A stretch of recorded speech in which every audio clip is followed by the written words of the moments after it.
जय गुरुदेव. सहज जीवन भाग क्रमांक 17. आजचा हा योग भक्तियोगाच्या संदर्भात विषय घेतलेला आहे. आजचा असणारा भाग माझे आईवडील, त्याचप्रमाणे माझे दोन्हीही असणारे सद्गुरू परमपूजनीय नारायणकाका ढेकणे महाराज व ब्रह्मश्री श्री दत्तात्रय कवीश्वर महाराज यांच्या चरणी अर्पण करून आजच्या असणाऱ्या या भक्तियोगासंबंधीचा आपण विचार करणार आहोत. मानवाला अंतःकरणामध्ये भक्ती ही असतेच. त्या भक्ती ही जास्त दृढ होण्यासाठी आपण आपल्या भारतखंडामध्ये असणाऱ्या रामायण, श्रीमद भागवत, महाभारत व अन्य असणाऱ्या ग्रंथांच्या माध्यमातून आपल्या मनामध्ये भक्तीचा भाव निर्माण केला तर तो परमेश्वराला अत्यंत प्रिय असतो. आणि भक्ती देखील ही दोन प्रकारची आहे. एक सकाम भक्ती आणि दुसरी असणारी निष्काम भक्ती. सर्वात श्रेष्ठ भक्ती कोणती असेल तर निष्काम भक्ती ही परमात्म्याला प्रिय आहे. यासंबंधी भगवान श्रीकृष्ण गीतेमध्ये अर्जुनाला सांगतायत. अध्याय क्रमांक 7 व श्लोक क्रमांक 23. अंतवत्तु फलं तेषां तद्भवत्यल्पमेधसां देवान् देवयजो यान्ति मद्भक्त्या यान्ति मामपि. भगवंताने देखील दोन प्रकारची योजना केलेली आहे. जे सकाम भक्त असतात त्यांच्या इच्छापूर्ती करण्यासाठी त्यांना वेगवेगळ्या देवतांची योजना केलेली आहे. मग एखादं फळ आपल्याला पाहिजे असेल, त्या देवताचं आपण पूजन केलं असता, त्याच्यानंतर त्याच्याबद्दल भक्तिभाव बाळगला असता, भगवंत त्या देवाच्या रूपाने त्या भक्तांच्या इच्छा पूर्ण करतात व इच्छा पूर्ण करून आपल्यापासून ते त्याला दूर लोटतात. तेवढ्या वेळापुरती त्याची इच्छा पूर्ण होते आणि तो माणूस तात्कालिक स्वरूपामध्ये समाधानी आणि सुखी समजतो. परंतु तसं ते नसतं. अंतःकरणात असणारं जे सुख आहे ते सुख हे निष्काम भक्तीनेच प्राप्त होतं. यापुढे भगवान म्हणत आहेत, जे निष्काम भक्तयोगी असतात, जे मला पूजतात ते मला येऊन प्राप्त होतात. ज्या पद्धतीने पूजतात त्या पद्धतीने मी त्यांना आपलेसे करत असतो, असे भगवान श्रीकृष्ण अर्जुनाला सांगता आहेत. आता आजच्या असणाऱ्या या काळामध्ये, त्या काळामध्ये भगवान श्रीकृष्ण होते, गोपी होत्या, त्याच्यानंतर प्रभू रामचंद्र होते, जी हनुमंताची दास्यभक्ती सांगितलेली ते हनुमंत होते. यांचा दाखला आपण विविध विषयांच्या माध्यमातून पाहत असतो. मग हा दाखला सध्याच्या काळामध्ये आपण कसा प्राप्त करावा याबद्दलचा एक विषय मनामध्ये येतो. त्याविषयी भक्त प्रल्हाद काय म्हणतात बघा. भक्त प्रल्हाद म्हणतात, श्रवणं कीर्तनं विष्णोः स्मरणं पादसेवनं अर्चनं वंदनं दास्यं सख्यम आत्मनिवेदनम. या पद्धतीने आपण त्या भगवंताशी जवळीक साधण्याचा प्रयत्न करू शकतो. जसं की एकांतामध्ये एखादी सुंदरशी असणारी मूर्ती आपण घ्यावी. त्या मूर्तीशी आपला जो सर्वात श्रेष्ठ असणारा भाव सांगितलेला आहे आत्मनिवेदन, आपल्या मनामध्ये जे काही भाव आहेत ते निष्काम भाव आपण त्या परमात्म्याशी प्रगट करून दाखवावेत.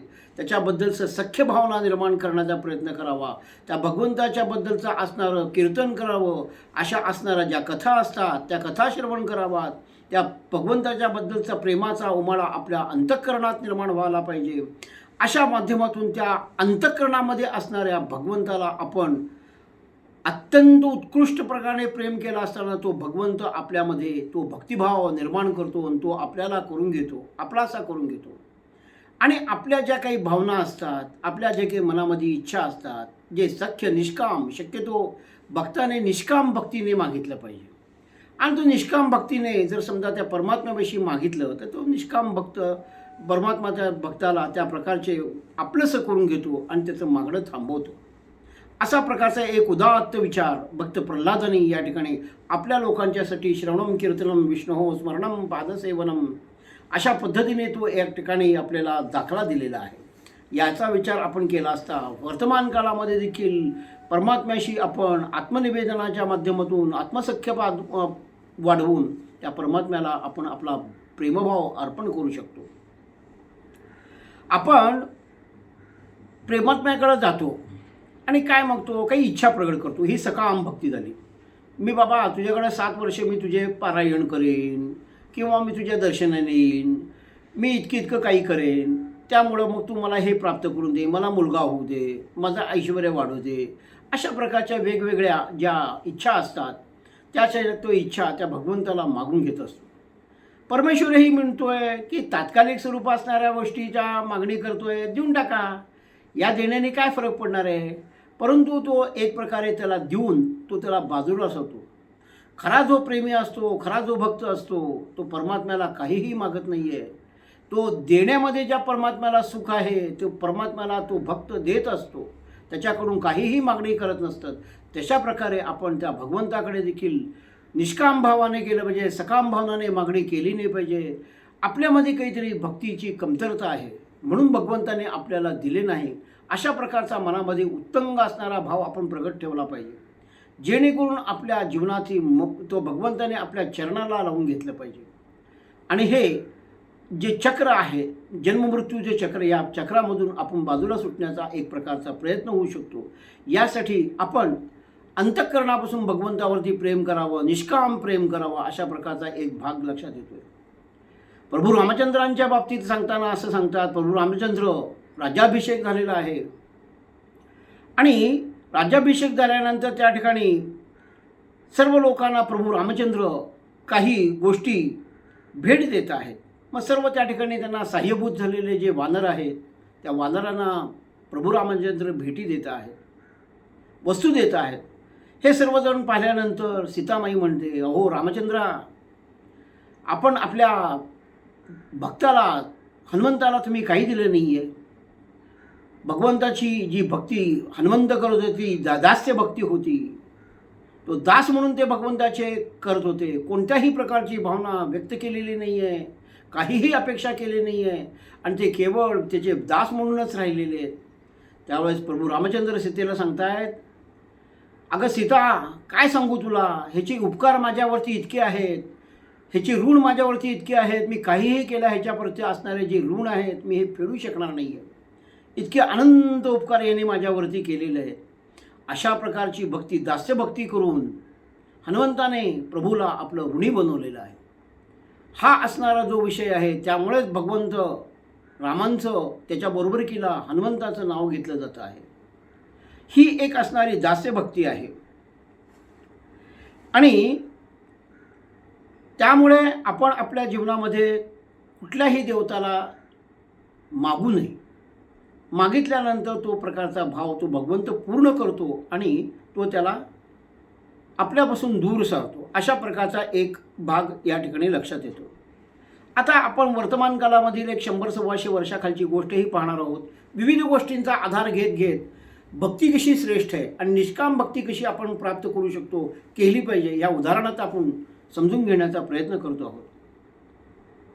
रामकृष्ण जे आहेत संत थोर, यांना वृद्धापकाळामध्ये कॅन्सरने पीडित झालेले आहेत आणि कॅन्सरचा त्रास तो पाहून त्यांचे जे काही असणारे भक्तगण होते ते भक्तगण म्हणतायत, अहो महाराज, दुर्गा मातेला तुम्ही तुमचा रोग बरं होण्यासाठी प्रार्थना करा, विनंती करा. त्यावेळेस ते भक्तांना म्हणतायत, मी माझ्या आईला का बरं माझ्या दुखण्यासाठी त्रास देऊ, माझे भोग आहेत ते माझे भोग मला भोगूनच संपले पाहिजेत. मी माझ्या मातेला कुठल्याही प्रकारची मागणी करून मी तिला त्रास देणार नाही. या प्रकारची निष्काम भक्ती असल्यामुळेच आज आपण रामकृष्णांच्याबद्दलचा हा एक विचार या ठिकाणी मांडत आहोत. त्याच्याबरोबरीलाच एक दुसरं उदाहरण असं पाहतो आहोत, जे सख्यमैत्री, सख्यभाव म्हणून सांगितलेलं आहे. आता सख्यभावाच्या अनुषंगाने सुदामाची एक गोष्ट लक्षात येते आहे. सुदाम हा भगवान श्रीकृष्णाचा मित्र होता आणि तो दरिद्रपणाने गांधला गेला होता. पत्नीच्या सांगण्यामुळे तो द्वारकेला गेलेला आहे अत्यंत अंगावरती कपडे नाही आहेत, साधारण असणारं फाटकं धोतर नेसलेलं आहे, रुष झालेलं शरीर आहे, असा असणारा सुदामा भगवंताच्या दालनामध्ये गेलेला आहे. भगवंताने त्याला पाहिलं आहे राजवाड्यामध्ये आणि भगवंत त्या राजसिंहासनावरून उठून पळत पळत आले, त्या ब्राह्मणाला मिठी मारलेली आहे, त्याचा आदरातिथ्य केलेला आहे आणि त्याची पुरचुंडी त्या सुदामाच्या हातामध्ये होती. ती पुरचुंडी म्हणजे त्याचं एक केवळ सगळ्यात मोठं असणारं जे धन होतं तेच होतं, काही दिवस जगण्यासाठीचं साधन होतं. पण त्याच्या मनामध्ये भाव जो होता, ही पुरचुंडी जे पोहे आहेत, हे पोहे भगवंताला द्यायचे आहेत, त्याच्यापासून आपल्याला काहीही घ्यायचं नाही आहे. मी जर समजी माझी व्यथा त्या भगवंताला मी सांगितलं, माझ्या भगवंताचं अंतःकरण तुटून येईल आणि त्याच्या डोळ्यातून अश्रू यायला लागतील. हे असणारं त्याचं जे दुःख मला पाहावलं जाणार नाही आणि भगवंत मला त्यामुळे कदापि दूर लोटतील. त्यामुळे त्याने सुदामाने भगवंताला आपल्या आयुष्याबद्दल असणाऱ्या घटनेबद्दल काहीही सांगितलेलं नाही आहे. भगवंत अंतर्यामी होते, त्यांनी सर्व काही ते जाणलेलं आहे आणि त्या ठिकाणी त्या असणाऱ्या जे काही पोहे आणले ते मुठभर पोहे त्यांनी भगवंताला देऊ केलेले आहेत. भगवंताने देखील आनंदाने ते पोहे ग्रहण केलेले आहेत आणि त्याच्यानंतर त्या ठिकाणून काहीही न घेता सुदामा हा बाहेर पडलेला आहे. पण अंतर्यामी असणारे भगवान श्रीकृष्णाने हे सर्व जाणलेलं आहे आणि काहीही न बघता त्या सुदामाला भगवंताने ऐश्वर्य संपन्न केलेलं आहे.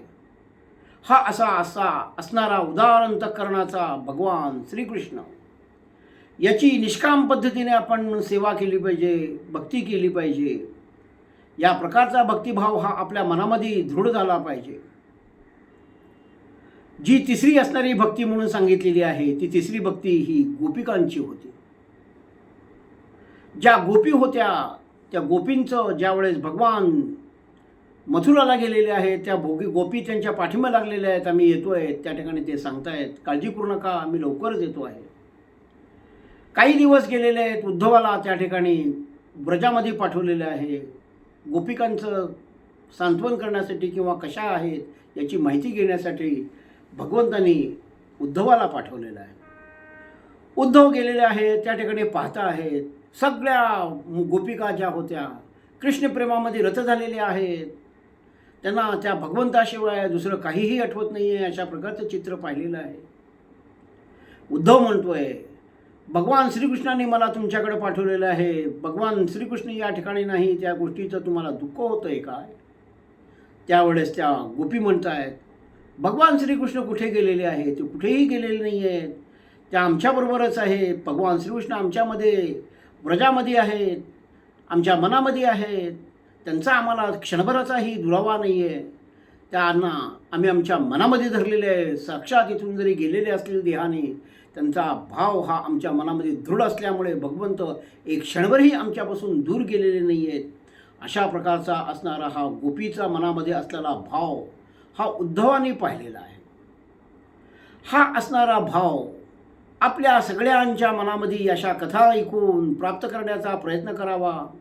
एकदा असा काही प्रसंग घडलेला आहे की भगवंताने सोंग केलं आहे आणि स्वतः आजारी पडल्याचं सांगितलेलं आहे. सगळीकडे या गोष्टीची बातमी गेलेली आहे आणि त्या ठिकाणी त्याच्या बरोबरीला सांगितलं, जो कोण त्यांचा भक्त असेल त्या भक्ताने त्याच्या पायाची जी धूळ असेल ती भगवंताच्या चरणाला म्हणजे मस्तकाला लावली असता त्यांचा हा ताप कमी होईल, अशा प्रकारे सांगितलं असतं. मग ही गोष्ट भगवंताच्या ज्या पत्नी आहेत त्या पत्नींच्या कानावरती गेलेली आहे. पत्नी म्हणतायत, आमच्या पायाची धूळ भगवंताच्या मस्तकाला लावायची, त्यांच्या मस्तकाला लावली तर आम्ही नरकात जाऊ, त्यामुळं आम्हाला कुठल्याही प्रकारचं नरकात जायचं नाही आहे, त्या तयार झालेल्या नाही आहेत. ज्यावेळेस ही असणारी गोष्ट गोपींना कळालेली आहे आणि गोपींना कळाल्यानंतर त्या काय म्हणत आहेत, माझ्या पायाने किंवा आमच्या पायाला असणाऱ्या धुळाने जर समजा भगवंताची तब्येत किंवा त्यांचा ताप जर दूर होत असेल तर आम्हाला नरक प्राप्त झाला तरी हरकत नाही. आम्ही आमची भगवंताला आमच्या चरणाची धूळ मस्तकाला लावण्यासाठी नक्कीच देऊ. त्यांनी स्वतःच्याबद्दल असणारा जो काही नरकाबद्दलचा विचार केला नाही, स्वर्गाच्याबद्दल असणारा विचार केला नाही, केवळ त्यांचं अंतःकरण हे प्रेममय होतं, प्रेमाने त्या भगवंताला अर्पण केलेलं होतं. त्यामुळेच आजपर्यंत आपण त्या गोपींच्या बरोबरकीला श्रीकृष्णाचं नाव जोडतो आहोत. हा असणारा हा भक्तिभाव आपण या कथेंच्या माध्यमातून निर्माण करू शकतो. आत्मनिवेदनाच्या माध्यमातून भगवंताला आपण प्राप्त करू शकतो. जो सर्वात श्रेष्ठ सांगितलेला आहे भक्तियोग, या भक्तियोग हा अत्यंत श्रेष्ठ आहे. ही भक्ती भगवंताच्या दारापर्यंत घेऊन जाते, भगवंताच्या दाराला नेऊन पोहोचवते. म्हणून आपण सर्व लोकांनी अनन्य भावाने आपल्यामध्ये मनामध्ये भगवंताबद्दल भक्त होण्याचा किंवा करण्याबद्दल प्रार्थना करावी आणि भक्त होण्याचा प्रयत्न करावा. अशा प्रकारची एक आपणास सर्वांस विनंती करून आजचा असणारा हा भक्तियोगाच्या संदर्भात असणारा विषय मी या ठिकाणी पूर्ण करतो आहे. आपणाला सर्वाला असणारा हा भक्तियोग आवडेल असे मला वाटते. आपणही ऐकत राहा आणि दुसऱ्यालाही सांगा. धन्यवाद. आजची सेवा माझे असणारे जे सद्गुरू आहेत त्यांच्या चरणी अर्पण करून आजचा हा भाग मी येथे थांबवत आहे. धन्यवाद.